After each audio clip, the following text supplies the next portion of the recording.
OBC के लोगों को अधिकार इसलिए नहीं मिल रहे हैं कि ब्राह्मणों ने ये जब देश में आज़ादी का आंदोलन चल रहा था तब इस बात को तय किया था कि जब अंग्रेज इस देश को छोड़कर जाएंगे तो देश पर ब्राह्मणों का कब्जा होना चाहिए। संविधान में शेड्यूल कास्ट को 15% उनकी आबादी के अनुपात में रिजर्वेशन मिल गया। शेड्यूल ट्राइब को 7.5% उनकी आबादी के अनुपात में रिजर्वेशन मिल गया।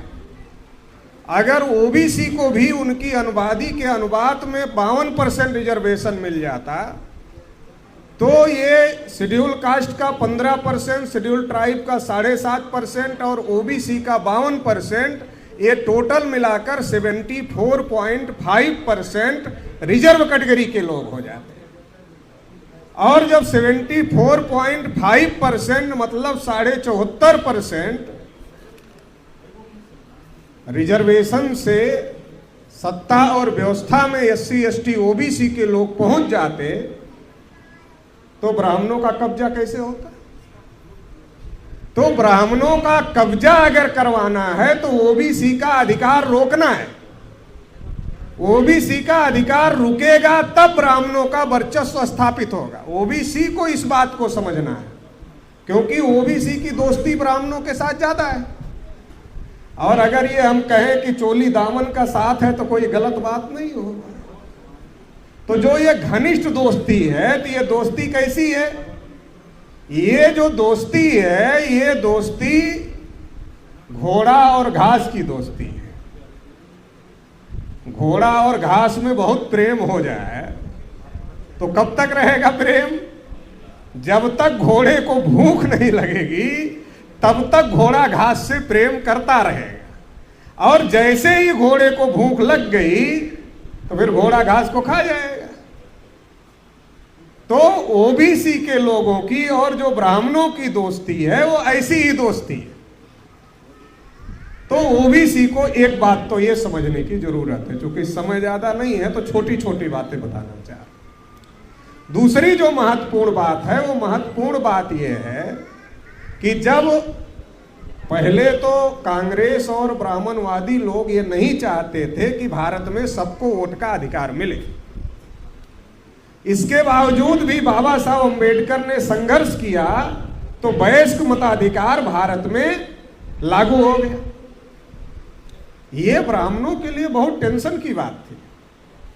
ब्राह्मण इससे बहुत चिंता में थे। एडल्ट फ्रेंचाइज से ब्राह्मण बहुत चिंता में थे। क्यों चिंता में थे? हम 3.5% लोग, सबको वोट का अधिकार मिल गया। अब 3.5% लोग जब सबको वोट का अधिकार मिल गया तो सत्ता पर कैसे कब्जा करें? तो बड़ा खतरा था। ये बहुत परेशानी में ब्राह्मण थे, इसलिए वो लगातार विरोध कर रहे थे। तो इसके लिए कई काम किए उन्होंने। इसके लिए एक काम उन्होंने किया कि जो ब्राह्मण मुगलों को कहते थे कि हम हिंदू नहीं है, मुगल यहां के लोगों को कहते थे ये हिंदू है। मुगल जो है यहां के लोगों को कहते थे ये हिंदू है, और हिंदुओं पर लगाया जजिया कर।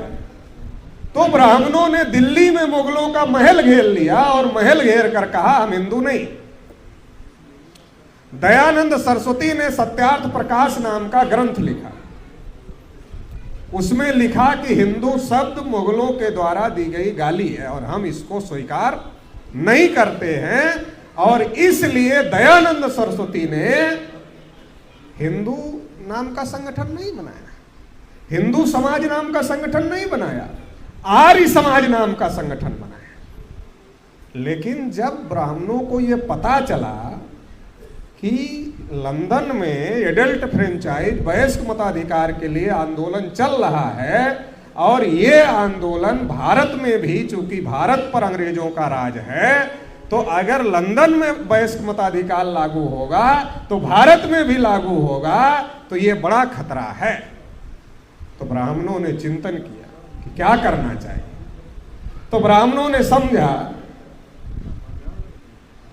कि अगर मान लो पिछड़े वर्ग के आदमी को जाकर ब्राह्मण ये कहे, मान लो वोट का अधिकार मिल गया, जैसे मिला हुआ, अब ब्राह्मण को हमारे दरवाजे पर वोट मांगने आना पड़ता है, ओबीसी के यहाँ, एससी के यहाँ, एसटी के यहाँ आना पड़ता है। तो ब्राह्मणों ने चिंतन किया कि इनको वोट का अधिकार मिल जाएगा तो इनके दरवाजे पर वोट मांगने के लिए जाना पड़ेगा, क्योंकि ये हम तो 3.5% है, इनके वोट के बगैर हम सत्ता नहीं बना सकते।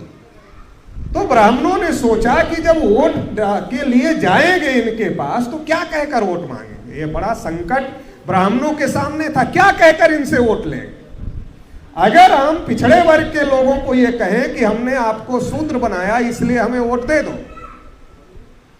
तो पिछड़े वर्ग का आदमी कहेगा यही तो ढूंढ रहे थे कौन बनाया, अभी तक पता नहीं था कौन बनाया, ये बनाने वाला मिल गया है। तो वोट तो नहीं देगा लेकिन लाठी जरूर निकाल के दौड़ाएगा। तो ब्राह्मणों ने सोचा ये खतरनाक है, इससे हड्डी पसली टूटने का खतरा पैदा हो जाएगा, वोट और नहीं मिलेगा, हड्डी पसली टूटने का खतरा ऊपर से पैदा हो जाएगा। तो ब्राह्मणों ने सोचा ये खतरनाक काम है कि अगर हम ओबीसी को कहें कि शूद्र हो हमें वोट दे दो, शेड्यूल कास्ट को कहें तुमको अछूत बनाया हमें वोट दे दो, आदिवासी को कहें तुमको जंगलों में रहने के लिए मजबूर किया हमें वोट दे दो, तो ये बड़ा खतरनाक है, ये ठीक बात नहीं है। तो ब्राह्मणों ने सोचा फिर क्या करना चाहिए। तो ब्राह्मणों ने सोचा अब हम लोगों को हिंदू बन जाना चाहिए। ब्राह्मण कब हिंदू बन जाता है, कब ब्राह्मण बन जाता है, ये किसी को पता नहीं चलता। तो ब्राह्मणों ने हिंदू महासभा बनाई, और हिंदू महासभा बनाई तो ब्राह्मणों ने अपने अंदर ही 2 शाखा डेवलप किया धीरे धीरे। एक कांग्रेस थी और कांग्रेस से ही निकलकर हिंदू महासभा बनाई, कांग्रेस से निकलकर आरएसएस बनाया। हिंदू महासभा के कई अधिवेशन कांग्रेस के ही पंडाल में हुए। कांग्रेस का अधिवेशन होता था, अधिवेशन खत्म हो जाता था, फिर दूसरे दिन से हिंदू महासभा का अधिवेशन उसी पंडाल में शुरू हो जाता था, वही लोग सारा अरेंजमेंट करते थे। तो ब्राह्मणों ने अपने को कई मोर्चे पर लगाया कि एक धड़ा कांग्रेस का रहेगा, एक धड़ा हिंदू महासभा का रहेगा, फिर बाद में कांग्रेस से ही निकलकर एक धड़ा आरएसएस बन गया। तो ब्राह्मणों ने अलग अलग मोर्चे पर काम किया, फिर एक धड़ा कम्युनिस्टों की विचारधारा को पकड़ लिया। ब्राह्मणों ने सोचा कि जगह जगह हम ही रहेंगे तो ये जो समाज है जिसको हमने हजारों साल से गुलाम बनाया, ये कांग्रेस में नहीं आएगा तो हिंदू महासभा में जाएगा, हिंदू महासभा में नहीं आएगा तो आरएसएस में जाएगा, और आरएसएस में नहीं आएगा तो कम्युनिस्ट पार्टी में चला जाएगा। तो ब्राह्मणों ने दिमाग लगाया, जो ब्राह्मण कहते थे हिंदू गाली है, वो ब्राह्मण हमारे गली मोहल्ले में आने लगे और क्या कहने लगे, गर्व से कहो हम हिंदू। हमारे लोग तो नेता विहीन थे ही, हमारे लोग पास नेता नहीं था। जब ब्राह्मण हमारे गली मोहल्ले में आने लगा और कहने लगा तुम भी हिंदू हम भी हिंदू, गर्व से कहो हम हिंदू हैं, तो हमारे आदमी को लगा नेता मिल गया। और कौन सा नेता मिल गया? अरे जो कभी मोहल्ले में नहीं आता था, परछाई पड़ने से दूर रहता था, वो गांव में आ गया, गली में आ गया, मोहल्ले में आ गया और कह रहा तुम भी हिंदू हम भी हिंदू, अब साथ में रहना है, मुसलमानों से खतरा बढ़ गया है। तो हमारा आदमी 3.5% ब्राह्मण के पीछे खड़ा हो। तो जो ब्राह्मण अल्पसंख्य था तो एक ब्राह्मण सेकुलर की धारा लेकर चलने लगा, जो कांग्रेस वाला ब्राह्मण था। एक ब्राह्मण कम्युनल की धारा लेके चलने लगा, और एक ब्राह्मण धन धरती राजपाट बढ़ते रहेगा तो कम्युनिस्ट की धारा लेकर चलने लगा। तो ब्राह्मण अलग अलग धाराओं में विभाजित हो गए कि किसी भी आइडियोलॉजी से सत्ता पर हमारा ही नियंत्रण होना चाहिए, ये इन लोगों का नियंत्रण नहीं होना चाहिए। इसका पूरा प्लान ब्राह्मणों ने बनाने का काम किया, और उसका ये नतीजा है, एक को भगाते हैं तो दूसरा सीने पर चढ़ जाता है, उसका ये नतीजा है। तो जो ब्राह्मण हिंदू को गाली कहते थे वो ब्राह्मण हिंदू बन गए। तो ब्राह्मण कब हिंदू होते? वोट मांगते समय हिंदू। ब्राह्मण कब हिंदू होते और कब ब्राह्मण होते समझना बहुत जरूरी है। वोट मांगते समय हिंदू, चंदा मांगते समय हिंदू, मुसलमान से लड़ने के लिए हिंदू। फिर आप कहो जाके पंडित जी हम भी हिंदू आप भी हिंदू, दोनों बराबर हैं, तो आपकी बेटी है हमारा बेटा है, शादी कर लेते हैं। फिर हिंदू खत्म, फिर ब्राह्मण। 3 समय हिंदू, वोट मांगते समय, चंदा मांगते समय, मुसलमान से लड़ाते समय हिंदू। जब बराबरी की बात करोगे तब हिंदू नहीं, तब वो ब्राह्मण। जब आपका लेना है तब हिंदू, और जब बराबरी की बात करना है तब वो ब्राह्मण, आप शूद्र। ये फर्क समझना बहुत ज्यादा जरूरी है। तो जो 3.5% ब्राह्मण जो अल्पसंख्यक थे, वो हिंदू के नाम पर हमारे लोगों को गुमराह करके बहुसंख्यक हो रहे हैं। तीसरा काम ब्राह्मणों ने क्या किया? ब्राह्मणों ने कास्ट सेंसस को रोक दिया। हमारे पास मान लो 52 रुपया है, आपके पास 3.5 रुपया है, अकाउंट खोला गया और आपके अकाउंट में हमारा 52 रुपया जमा कर दिया गया। तो हमारा क्या रहा? आपके अकाउंट में हमारा 52 रुपया जमा कर दिया गया, तो आपका हमारा क्या रहा? तो आपका हो गया। ऐसे ही जो अंग्रेज कास्ट बेस्ड सेंसस करते थे, जाति के आधार पर गिनती करते थे, तो ब्राह्मणों को यह डर लगा था कि हर 10 साल में जनगणना का आंकड़ा आएगा, ब्राह्मण 3.5% है और ओबीसी 52%। एक बार में दिमाग की बत्ती नहीं जलेगी, 2 बार में दिमाग की बत्ती नहीं जलेगी, 3 बार में दिमाग की बत्ती नहीं जलेगी, 4 बार में दिमाग की बत्ती नहीं जलेगी, 5 बार में दिमाग की बत्ती नहीं जलेगी, मगर एक ना एक दिन तो जलेगी ना। और जलेगी तो वो कहेगा कि अरे 3.5 हम 52, ये 3.5 वाला हर बार राज कर रहा है, चुनाव जीत रहा है, हम 52 वाले क्या कर रहे हैं? ये बड़ा खतरा पैदा हो जाए। इसलिए जाति के आधारित गिनती बंद करो और धर्म के नाम पर ब्राह्मण के अकाउंट में ओबीसी को जमा कर दो। तो ओबीसी को जमा कर दिया, तो ओबीसी को ब्राह्मण धर्म में, जिसको ब्राह्मण हिंदू धर्म कहते हैं, वो हिंदू धर्म नहीं है, वो ब्राह्मण धर्म है। क्योंकि जितने भी ग्रंथ हैं जिनको ब्राह्मण कहते हैं, हिंदू धर्म के ग्रंथ हैं, रामायण, महाभारत, गीता, वेद, पुराण, जितने भी हैं, श्रुति स्मृति, कहीं हिंदू नहीं लिखा, क्योंकि वो हिंदू धर्म के ग्रंथ है नहीं, वो ब्राह्मण धर्म के ग्रंथ है। इतिहासकारों की किताबें जब आप इतिहास पढ़ेंगे तो उसमें हिंदू धर्म नहीं लिखा, उसमें ब्राह्मण धर्म लिखा है कि ये ब्राह्मण धर्म है। तो ये जो ब्राह्मण धर्म है, इसमें डालने का अधिकार सबके पास है, लेकिन निकालने का एटीएम केवल ब्राह्मण के पास है।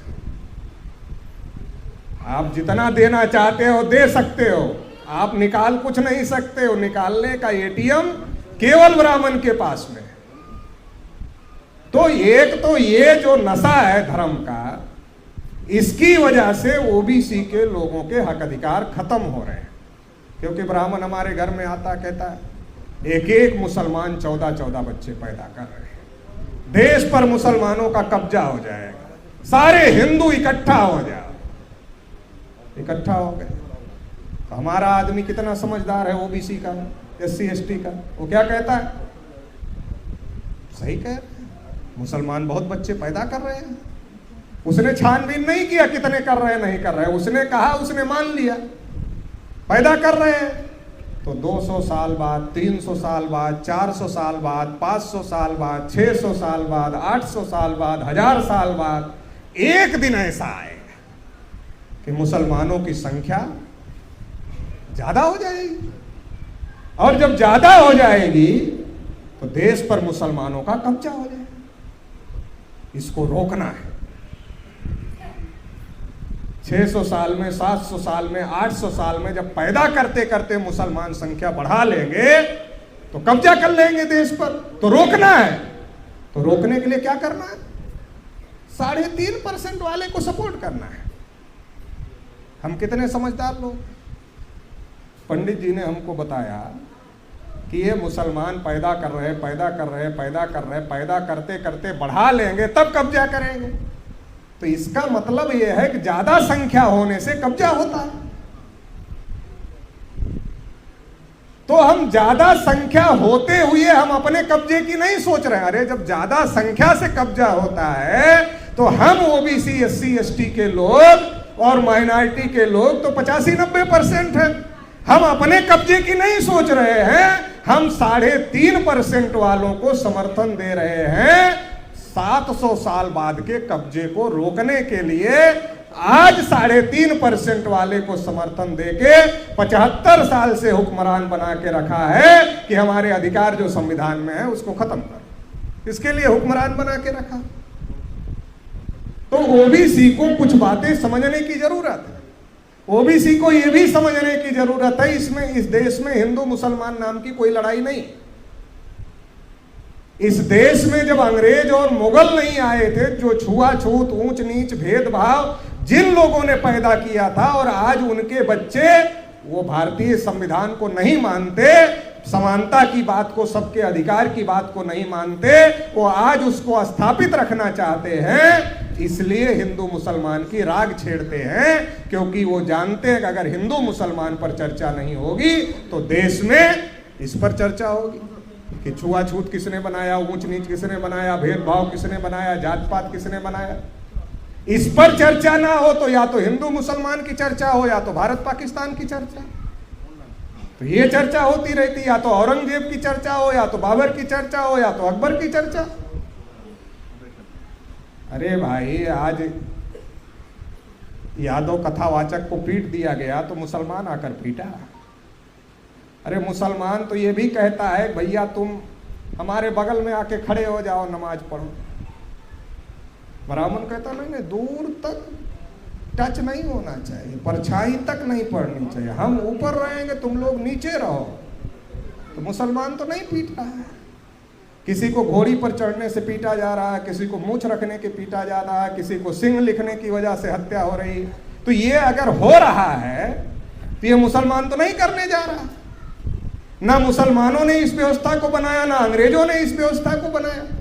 अंग्रेजों और मुसलमानों से पहले इस व्यवस्था को ब्राह्मणों ने आकर बनाया, और इसका सबूत क्या है? ब्राह्मण सबसे ऊपर है, बाकी सब उनसे नीचे है। अगर हम में से किसी ने बनाया होता, यहाँ तक क्षत्रिय ने बनाया होता, वैश्य ने बनाया होता, तो बनाने वाला इतना मूर्ख कैसे हो सकता है कि अपने को नीचे रखेगा व्यवस्था में, अपने को ऊपर रखेगा व्यवस्था में? बनाने वाला इतना मूर्ख तो नहीं होगा कि लात जूता खाने के लिए खुद को नीचे रखेगा। तो इस देश में हिंदू मुसलमान की कोई लड़ाई नहीं है, आपके हक अधिकारों की लड़ाई को दबाने के लिए हिंदू मुसलमान की लड़ाई इस देश में लगाई जा रही है। और इसमें सबसे बड़ी फौज ओबीसी को सबसे बड़ी फौज के रूप में इस्तेमाल किया जा रहा है। जब जब ओबीसी का मुद्दा खड़ा होता है तब तब हिंदू मुसलमान का मुद्दा खड़ा किया जाता है, ताकि ओबीसी अपने मुद्दे की लड़ाई ना लड़े। चाहे मंडल के समय बाबरी मस्जिद गिराने का मामला, गिराया विनय कटियार, कल्याण सिंह, उमा भारती, परवीर तोगड़िया, रितंबरा ने, और ट्रस्ट में कौन है? जब गिराना था तब ये बड़े हिंदू थे, आज ये हिंदू नहीं है। ट्रस्ट में एक भी ओबीसी को नहीं रखा। तो हमको अपनी आंख खोलने की जरूरत है और अपने समाज की आंख खोलने की जरूरत है कि हम खड़े कहाँ हैं। ये जो नशा धर्म का हमारे ऊपर चढ़ाया गया है वो धर्म ही नहीं है, वो ब्राह्मण धर्म है, और ब्राह्मण खुलेआम कहते। अभी शंकराचार्य को, जिसको अखिलेश जी भी शरणागत हुए थे कुंभ में मेले में, उसको अच्छा वाला शंकराचार्य विपक्ष वाले मानते हैं। तो इसलिए कुछ लोग शास्त्रार्थ में पड़ जाते हैं कि ये ब्राह्मण बुरा है, ये ब्राह्मण अच्छा है। वैसे वो शंकराचार्य को भी उसको अच्छा वाला शंकराचार्य विपक्ष वाले घोषित कर रहे थे। उस शंकराचार्य ने क्या कहा पता है? जब उसको पूछा गया कि क्या कोई ब्राह्मण के अलावा दूसरा कथा कह सकता है, कहा अगर सुनने वाले उसी की जाति के हैं तो कह ले। कहा अगर सुनने वाले उसी की जाति के, उसी के परिवार के हैं तो कह ले। लेकिन जहां सब लोग हैं वहां ब्राह्मण ही कथा कह सकता है, क्योंकि दूसरे को फिर ऐसा अनुभव ना हो कि वो उसके सामने नीचे कैसे बैठे। मतलब जो कथा कह रहा है वो आसन पर बैठेगा, अगर वो सूत्र है, अछूत है, तो ब्राह्मण को लगेगा कि हम सामने कैसे बैठे। खुले आम बोल रहा है, कोई चोरी छिपे का मामला नहीं है। आजकल तो टीवी पर डिबेट चल रही है, एक से एक पोगा पंडित आ रहे, सुनो उनका, कितने जाहिल टाइप के लोग हैं। इसलिए तो मैं इनको जाहिलों की जमात कहता हूं। अरे जो ये कहते हम मुंह से पैदा हुए इसलिए बड़े हुए, तो उनको क्या कहे भाई, हम तो समझ ही नहीं पाते और क्या कहे। इसलिए तो हम कहते हैं जाहिलों की जमात।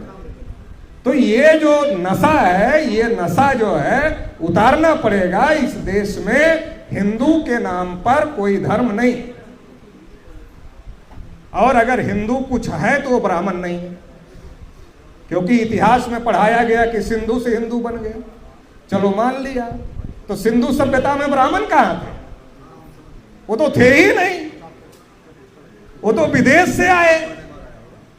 जब वो विदेश से आए तो हिंद तो यहां का प्रांत कहा गया, तो विदेश वाले कैसे हिंदू हो गए?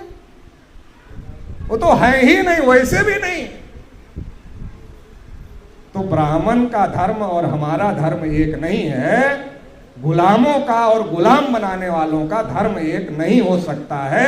ये बात ओबीसी को समझ लेना चाहिए। 3 समय हम हिंदू होते हैं, चंदा देने के लिए, वोट देने के लिए और मुसलमान से लड़ने के लिए।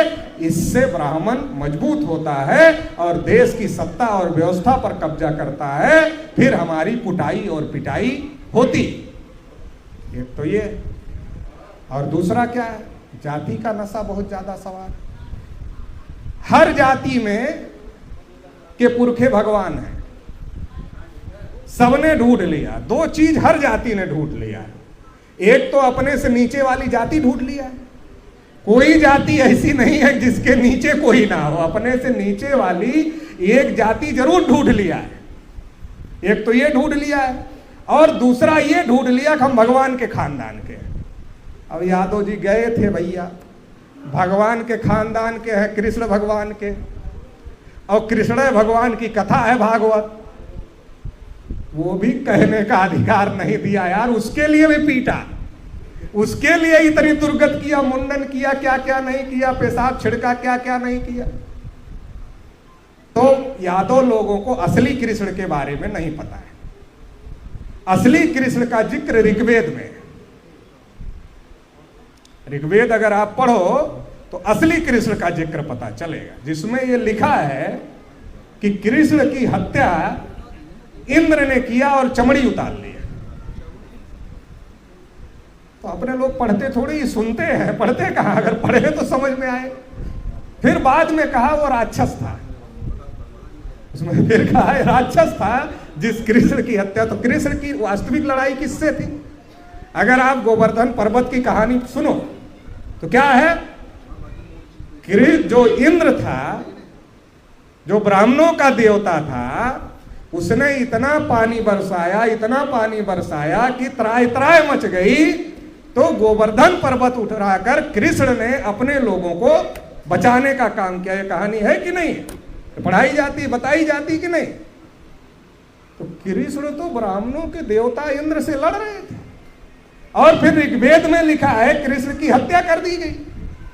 और किसने कर दिया? इंद्र ने कर दिया, राक्षस की। कहा वो भगवान दूसरे थे, राक्षस दूसरे।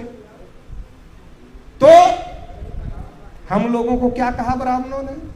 कहा ये दैत्य है, ये दानव है, ये असुर है, ये राक्षस है। तो कृष्ण को भी राक्षस कहा, मतलब हमारे पुरखे को राक्षस कहा। फिर ये दूसरा कृष्ण कहां से आ गए, जो कह रहे हैं कि ये वर्ण व्यवस्था हमने जन्म के आधार पर नहीं, कर्म के आधार पर बनाई। ये क्यों आ गए?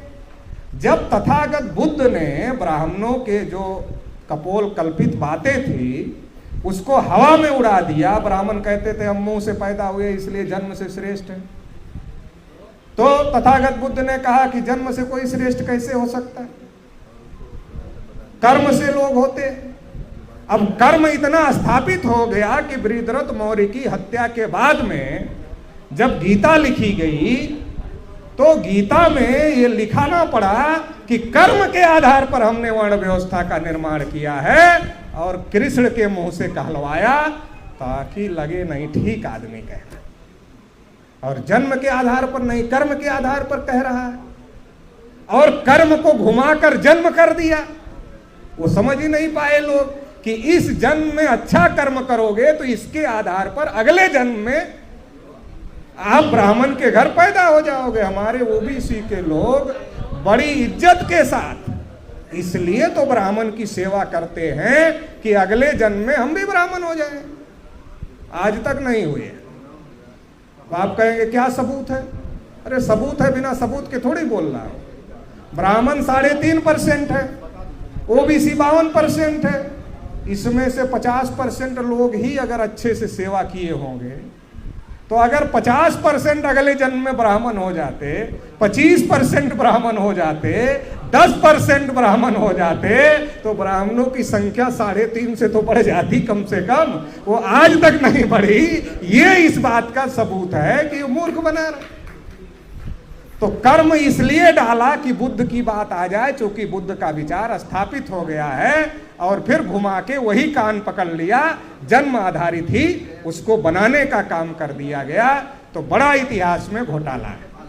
तो असली कृष्ण को भी समझ लेना चाहिए, जो इंद्र से लड़ रहे थे, ब्राह्मणों के देवताओं से लड़ रहे थे। अगर मानना ही चाहते हो तो उनको भी मानो जो लड़ रहे थे अन्याय के खिलाफ।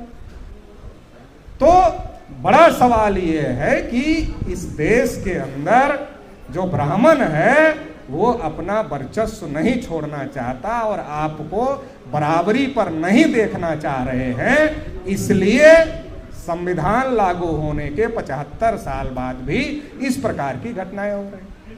और फिर जाति बना दिया, हर जाति का अलग नाम, हर जाति का अलग काम, हर जाति की अलग पहचान, सबके पुरखे भगवान। अब हर जाति सीना तान के निकलेगी, कोई किसी से नमस्कार नहीं करेगा। तो एक दिन यादव की कुटाई होगी, दूसरे दिन सैनी की कुटाई होगी, तीसरे दिन माली की कुटाई होगी, चौथे दिन प्रजापति की कुटाई होगी, पांचवें दिन विश्वकर्मा की कुटाई होगी, छठे दिन कश्यप की कुटाई होगी। सबकी कुटाई होगी, एकजुट नहीं होगी। क्यों? अरे सब भगवान के वंशज हैं, बड़े हैं, कौन किससे बात करेगा भाई? कूटे जाएंगे, कुटाई बर्दाश्त कर लेंगे, लेकिन आपस में बात करके एकजुटता बना के लड़ने का काम नहीं करेंगे। ये जो जाति के आधार पर गर्व भाव, गौरव भाव पैदा किया है, ये पिछड़े वर्ग की गुलामी का सबसे बड़ा कारण है। इससे ऊपर उठना पड़ेगा। तीसरी बात, जब पिछड़े वर्ग के अंदर चेतना पैदा हो गई, हमारे समाज का आदमी एमपी होना चाहिए, एमएलए होना चाहिए, विधायक होना चाहिए, सांसद होना चाहिए, मंत्री होना चाहिए, तो ब्राह्मणों ने हर जाति का एक एक नेता तैयार किया और उसको उसकी जाति में भेजा, उसको सिक्योरिटी दिया, उसको गाड़ी दिया, उसके जाति में भेजा। और उसने कहा कि हमको मंत्री बनाया, हमको विधायक बनाया, हमको सांसद बनाया, फला पार्टी ने सब बनाया, बिरादरी को इतना बड़ा सम्मान दिया, एक एक वोट उस पार्टी को जाना चाहिए। अरे तुमको बनाया तो बिरादरी को क्या सम्मान दिया? तुम तो बिरादरी के ऊपर अन्याय अत्याचार हो रहा है तो तुम तो बोल भी नहीं पा रहे हो। एसपी बघेल बीजेपी में बहुत बड़े नेता है कि नहीं? कौशाम्बी में जो घटना हुई न्याय दिला पाए? स्वतंत्र देव सिंह बीजेपी में बहुत बड़े नेता है, तमाम घटनाएं हो रही न्याय दिला पाए। ऐसे बहुत बड़े बड़े नेता हैं, थाने का थानेदार भी नहीं सुनता। क्यों? उनको पोजीशन दी जाती है, पावर नहीं दी जाती है। पोजीशन दिखाओ और अपने लोगों का वोट ले लो। वो झंडा उठा रहा, आरक्षण चाहिए, आरक्षण चाहिए, आरक्षण चाहिए, तब तक उसकी बिरादरी के आदमी को टिकट दे दिया, वो टिकट लेकर आ गया, आरक्षण वाला झंडा नीचे, बीजेपी वाला झंडा ऊपर। तो मैंने कहा अरे कल तक तो आरक्षण वाला लेकर चल रहे थे, बीजेपी ने लागू कर दिया, क्या बीजेपी का ऊपर कर लिए? नहीं, लागू नहीं किया। फिर नहीं, बिरादरी के आदमी को टिकट दे दिया। अच्छा, तो इससे क्या हो गया? अरे अब बिरादरी की इज्जत दांव पर लग गई है। तो हमने कहा तो आपकी बिरादरी ने तय किया कैंडिडेट? कहा नहीं, वो तो बीजेपी हाईकमान ने तय किया, कांग्रेस हाईकमान ने तय किया। तो हमने कहा हाईकमान किसका है? कहा वो तो ब्राह्मणों का है। तो हमने कहा ब्राह्मण कैसे टिकट तय करते पता है? कहा पता नहीं है। हमने कहा चरण चाट लोगों की लिस्ट बनती है, चरण को चाटने वाले लोगों की लिस्ट बनती है, उसमें जो पहले नंबर पर आता है उसका टिकट कंफर्म किया जाता है। तो आप उसको स्वाभिमान का प्रतीक बना लिया। जो चरण चाटने में नंबर 1 का है उसको स्वाभिमान का प्रतीक बना लिया, तो आपका कल्याण कैसे हो? तो इससे भी बाहर निकलना पड़ेगा, समाज को निकालना पड़ेगा। इससे बाहर अगर नहीं निकलेंगे तो समाज की लड़ाई मजबूत नहीं हो सकती। जाति धर्म से बाहर निकलना पड़ेगा। जाति के नाम पर कोई अधिकार नहीं है संविधान में, धर्म के नाम पर कोई अधिकार नहीं है संविधान में। तो अधिकार किस नाम पर है? अधिकार ओबीसी के नाम पर है, अधिकार एससी के नाम पर है, अधिकार एसटी के नाम पर है। बाबा साहब ने SC ST OBC minority 4 platform पर लोगों को लाकर खड़ा कर दिया, इतने बड़े समाज को। तो हमें वो स्वीकार करना चाहिए। अगर मान लो ओबीसी इकट्ठा हो जाए 52%, पहले की जनगणना आज होगी तो 60-65, अगर इकट्ठा होकर कह दे कि हमारी जितनी संख्या उतना मिलना चाहिए तब वोट देंगे, तो किसकी औकात है नहीं देगा? अगर ओबीसी के नाम पर इकट्ठा हो, एससी के नाम पर इकट्ठा हो, एसटी के नाम पर इकट्ठा हो, और ये सब मिलकर एकजुट होकर के मूल्यवासी के नाम पर इकट्ठा हो, और जिसकी जितनी संख्या भारी उसकी उतनी हिस्सेदारी की लड़ाई लड़े, तो कौन रोक सकता है इनको हक अधिकार लेने से? कोई नहीं रोक सकता। लेकिन अगर जाति धर्म के नाम पर लड़ाई लड़ेंगे तो कभी भी अधिकार नहीं मिलेगा। तो जो संवैधानिक पहचान हमारी है, इसके आधार पर हमको लड़ाई लड़नी पड़ेगी, तब जाकर हमको हक अधिकार मिले। देखिए, ईडब्ल्यूएस आरक्षण लागू हो गया, संविधान में कोई प्राविधान नहीं। 50% आरक्षण की सीमा रहनी चाहिए, इसके लिए संविधान में कहीं कुछ नहीं लिखा है। 50% पर आपको रोक दिया, क्योंकि एससी एसटी के आरक्षण से पहले दुखी थे। कहा ओबीसी को भी मिल जाएगा, तो कहा 50% से ज्यादा नहीं हो सकता। आज जब ये विचारधारा बढ़ रही, पिछड़ों में जागृति बढ़ रही है, तो नरेंद्र मोदी, अच्छा चलो गरीबी के नाम पर दे दिया, चलो गरीबी के नाम पर आरक्षण लागू कर दिया। तो ये कौन सा सर्वे आया कि केवल ब्राह्मण ही गरीब है? केवल जो जातियां जनरल कैटेगरी में हैं वही गरीब हैं, बाकी एससी एसटी ओबीसी में कोई गरीब नहीं है? ये कहां का सर्वे आया भाई? ये कौन सा सर्वे? अगर गरीबी के नाम पर दिया तो सबके गरीबों को देना चाहिए था, मगर सबके गरीबों को तो नहीं दिया। तो ये फ्रॉड है। ये जो 10% रिजर्वेशन है, ये फ्रॉड है। चलो फ्रॉड कर लिया, 10% रिजर्वेशन दे दिया, तो ये 50% के अंदर है, 50% से ऊपर है। 50% जो आरक्षण सीमा सुप्रीम कोर्ट ने तय किया, उसके अंदर है, उसके ऊपर है? ऊपर है। तो मतलब पहले ही सरकार ने 50% सीमा का उल्लंघन कर दिया, और सुप्रीम कोर्ट ने कहा कि ये सही है। तो अब 50% रह कहां गई सीमा? और जब 50% सीमा खत्म हो गई, तब ओबीसी को 52% क्यों नहीं मिलना चाहिए ना? कई राज्यों में 27% रिजर्वेशन भी नहीं है। हरियाणा में बढ़ाया गया, बिहार में बढ़ाया गया, झारखंड में बढ़ाया गया, तेलंगाना में बढ़ाया गया, छत्तीसगढ़ में बढ़ाया गया, मध्य प्रदेश में बढ़ाया गया, ऐसे कई राज्य हैं। लेकिन कहीं या तो राज्यपाल दस्तखत नहीं कर रहा है, या तो हाई कोर्ट ने रोक दिया, या तो सुप्रीम कोर्ट ने रोक दिया। अरे भाई क्यों रोक दिया? जब 50% की सीमा खत्म हो गई है तो क्यों रोक दिया गया? और ये जो जाति आधारित जनगणना का झंडा लिए नरेंद्र मोदी घूम रहे हैं कि हम करवा रहे, तो आपकी ईमानदारी का पता तो इसी से चलता है कि इतने राज्यों में रिजर्वेशन बढ़ाया गया, जहां 27 भी ओबीसी को नहीं मिलता था, उनको 27 राज्य सरकारों ने दिया, और उन कई राज्यों में आपकी भी सरकार है, पहले की सरकारों ने दिया था। तो आप उसको मान्यता नहीं दे रहे हो, उसके लिए कानून नहीं ला रहे हो, 50% आरक्षण सीमा समाप्त करने के लिए कानून नहीं ला रहे हो, तो ये तो खुलेआम धोखेबाजी पता चल रही है। भविष्य में क्या करोगे वो तो अभी पता चल रहा है। अब मोदी सोच रहे हैं कि जनगणना करके वोट ले लें बिहार में, उत्तर प्रदेश में, तब तक 27 में शुरू करेंगे, तब तक 29 आ जाएगा करते करते, फिर सरकार बनेगी तो देखेंगे, नहीं बनेगी तो जो आएगा वो देखेगा क्या करना।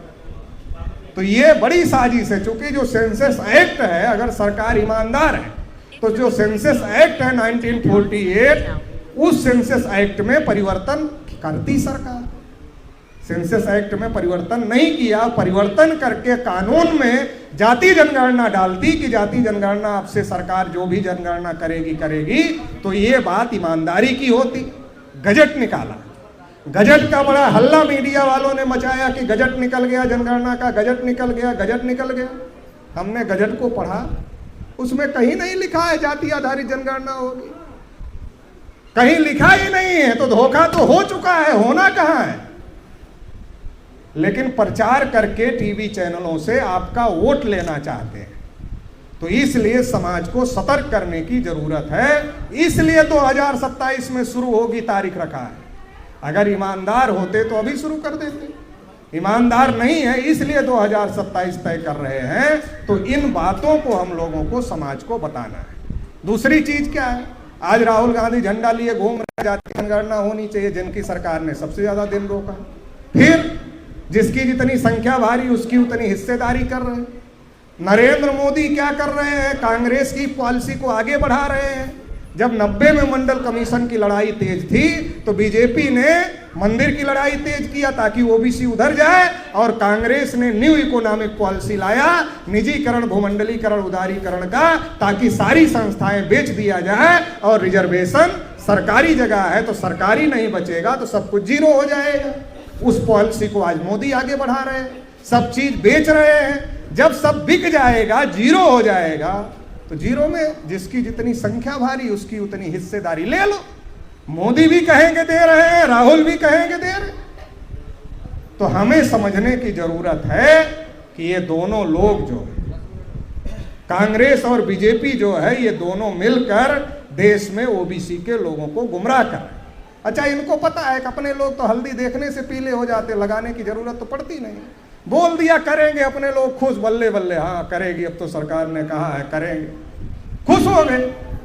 वो जानते हैं, वो जानते 14 में जो जो कहा था वो नहीं किया, फिर जीत गए 24 में, 19 में जीत गए, 24 में जीत गए। अच्छा चलो बहुत गुस्सा हो जाएंगे तो क्या कर लेंगे, हमको हटाएंगे, कांग्रेस को ले आएंगे। फिर उसके ऊपर गुस्सा हो जाएंगे तो क्या करेंगे, उसको हटाएंगे, हमको ले आएंगे। आप हमेशा गुस्से में रहना चाहिए, गुस्से में रखना भी एक साजिश है। जब आप गुस्से में रहोगे तो आप कहोगे इसको भगाना है। आपका जो आप 85 की बात कर रहे हो ना, अब 85 से बात करने वाला कोई नेता आ गया, अरे भाई 85 की पार्टी से हम खड़े हैं, भाई साहब मजबूत करो। अरे नहीं नहीं रुको भाई, अभी मोदी के ऊपर बहुत गुस्सा में है हम, अभी मोदी को हटाना है, अभी तुम रुके रहो। तो किसको लाना है, मोदी को हटाना है तो कांग्रेस को लाना है। फिर कांग्रेस आ गई, फिर कांग्रेस ने ऐसा काम किया, फिर आप गुस्सा में आ गए, जैसे 2014 में गुस्सा में थे तो फिर गुस्सा में आ गए। फिर अपने समाज वाला हाथ जोड़ के आया, भाई पिछले चुनाव में आप बहुत गुस्से में थे इसलिए वोट नहीं दिए थे, अब की तो बहुजन समाज वाला मामला है, मूल्यवासी समाज वाला मामला है, अब की तो देख लो भाई साहब। अरे नहीं नहीं रुको रुको, अभी ये तो और गलत कर रहा है, अभी हम बहुत गुस्से में, अभी इसको हटाना है।